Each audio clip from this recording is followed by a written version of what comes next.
et content de vous retrouver dans ce mot pour aujourd'hui. Et je voudrais vous partager quelques paroles venant de la parole de Dieu, de la Bible.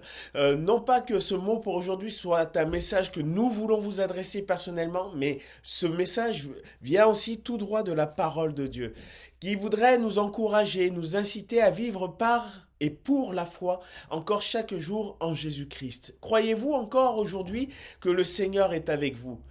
Parfois, nous nous levons le matin et nous avons un programme, ainsi dire, tout établi. Et nous avons l'impression que tout est répétitif. On se lève, on prépare ses affaires, sa nourriture, on prépare ses enfants pour qu'ils aillent à l'école, on va travailler, on revient, on fait à manger, on fait les devoirs, il se couche et on arrive déjà à un lendemain.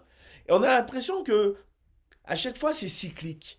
Mais dans la vie, parfois aussi, on a l'impression que les choses sont cycliques, que parfois le malheur, la douleur, la souffrance est cyclique, que parfois les choses mauvaises sont cycliques, alors que le Seigneur voudrait nous inviter justement à vivre une vie différente par la foi. Il y a des choses dans la Bible qui ne reviennent pas, qui sont établies une fois pour toutes, et je voudrais vous les laisser, puisque la Bible mentionne justement quelques versets où il est dit qu'il a accompli une œuvre une fois pour toutes. Dieu veut nous aider dans notre quotidien, mais il y a des choses sur lesquelles nous n'avons pas besoin de revenir, comme le péché. Jésus a donné sa vie pour que nous soyons pardonnés du péché une fois pour toutes.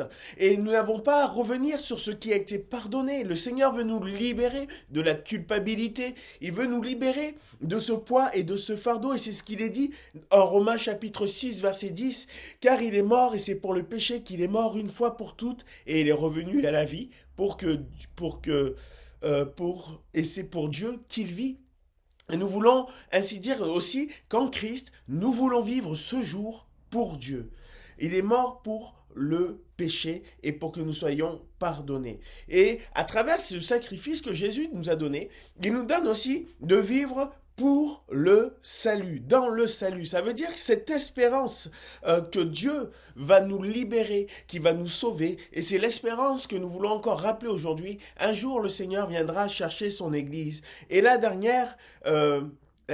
dernier encouragement, c'est de vivre pour la foi. Le Seigneur veut nous encourager à vivre pour la foi et c'est en travers le salut que Jésus-Christ nous donne que nous pouvons vivre pour et dans la foi. La foi, c'est de s'appuyer sur le Seigneur, c'est de s'appuyer sur Christ et vous comprenez que si on s'appuie sur Dieu dans nos épreuves, dans nos difficultés, dans notre quotidien, nous voulons lui faire confiance, eh ben, ce que nous allons vivre va prendre une autre dimension. Alors réalisez que Dieu est avec nous.